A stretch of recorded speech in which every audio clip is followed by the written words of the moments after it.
خوشحاڵین ئەمڕۆ لە باخچەی لەتی محەممەد چالاکیی بچووکەکەی چ لەسەر ژینگە یەکوو گۆرانی بچووکشمان هەیە لە لایەن مناڵانەوە باخچەی لەتی محەممەد بێ وتەی بەشش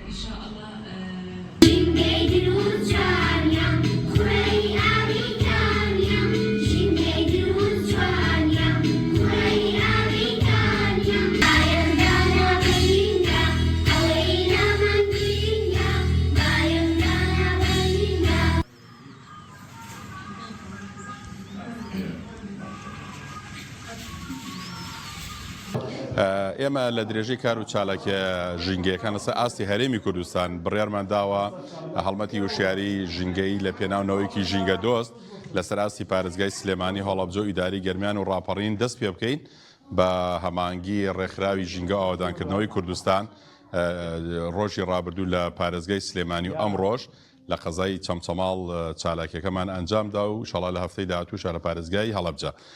ئێمە ئامانج لەم کارانە هۆشیارکردنەوەی قوتابیان و قوتابخانەکانن لە بابەتی ژینگە و ئێمە هەوڵمان داوە بەشێک لەو پێداویستیانەی کە پێویستەکە بۆ هۆشیاری منداڵان بە تایبەتی حاوێی خۆڵ و پۆستەری ژینگەی و کتێبی ژینگەی دابینیکەین و لە دوای ئەمەش ئێمە لە ناوەندەکانی خوێندن دەگەڕێین هەر قوتابخانە و ناوەندێکی خوێندن پێویستی بە بابەت و سمیناری ژینگەیە بێمە لە خزمەتیانین دەشکرێ ینی ئێمە بۆیە ناوەندەکە پەروەردەمان هەڵبژاردووە کە دەکرێ نەوەیەکی ژینگە دۆز لێرەوە دەست پێ بکە کە بەداخەوە هەمومان نەزانین کارەساتە ژینگەیەکان لەسەر ئاستی جیهان و هەرێمی کوردستانێکە لەو مەترسیانەی کە کاریگەری لەسەر تەندروستی ژیان و کۆمەلگا دروست کردووە. بەناوی خوای گەورە و میهرەبان زۆر سپاس. ئێمە ئێستا ئەمڕۆ ئامادە بووینە لە باخچەی لەتیف هەڵمەت بۆ ئامادەبوونمان بۆ سیمینارێک وشیاری ژینگەیی بەڕاستی بۆ مناڵانی ئەم باخچەیە.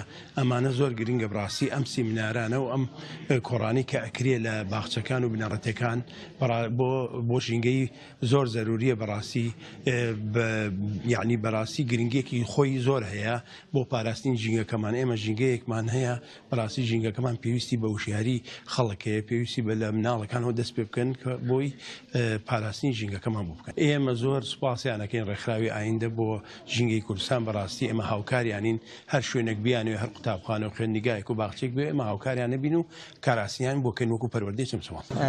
دیارە بوونی ئەم چالاکیە ژینگەیانە لە ناوەندەکانی خوێندندا بەڕاستی گرنگی زۆری هەیە. ئێمە پێشوازی لە هەر کارێکی ڕێکخراوەیی یاخود هەر کەسێ بکەن کە بێ چالاکی ژینگەی ناوەندەکانی خوێندندا ئەنجام بدەم. سپاس بۆ ڕێکخراوی ئایندە بۆ پاراستنی ژینگە و هەروەها ڕێکخراوی ژینگە ئاوادانکردنەوەی کوردستان کە بڕیاریان داوەرە چالاکی زۆر باشە لەگەڵمان بن. دیارە بوونی چالاکی ژینگەی ناوەندەکانی خوێندندا و ئاکات کە ئێمە ئامانجەکەمان گەورەتر بێ بۆی بتوانین نەوەیەکی ژینگە دۆست بۆ ئایندەی کوردستان دروست بکەین کە بتوانین ژینگەیەکی پاک و تەندروست و سەلامەت و جوانمان هەبێت. ئەمڕۆ ئێمە لێرە بەشدار بووین لە چالاکیە کە ڕێکخراوی ئایندە بۆ پاراستنی ژینگە لە سنووری پەروەردەی چەمچەماڵە سازی کردبوو. جێگەی خۆشحاڵیمانە ئەمڕۆ بەشداری ئەم چالاکیەمان کردووە. هیواخوازین لە ئایندەیە ئەم پرۆژانە گەورەتر و گەورەتر بکرێ چکە ناوەندی خوێندن خۆتان نەزانن خوێندن تۆزێک لەوانەیەک بۆ جێگەی ئەوە بێ بەڵام ئەبێ ژینگەیەکی ئارام و تەندروستیشی بۆ فەراهام بکرێ. ئێمە وەکو دەستخۆشی لەوانەکەین لە پەروەردەی چەمچەماڵیشەکەین هیواخوازین بتوانین لە ئایندە ئێمەش ببینە پردی بینی ڕێکخراوەکان و قوتابخانەکان بۆی هیچ نەبێت لە دوای ئەو کارەساتە نەخۆشێکە بەسەر چەمچەماڵە هاتوو ژینگەی ئەم شارە تێکچوو هەڵدەین وردە وردە ژینگەی ئەم شارە جوانم بخێنەوە سەر ڕێڕەوی خۆی. دەستخۆشیانەیەکم.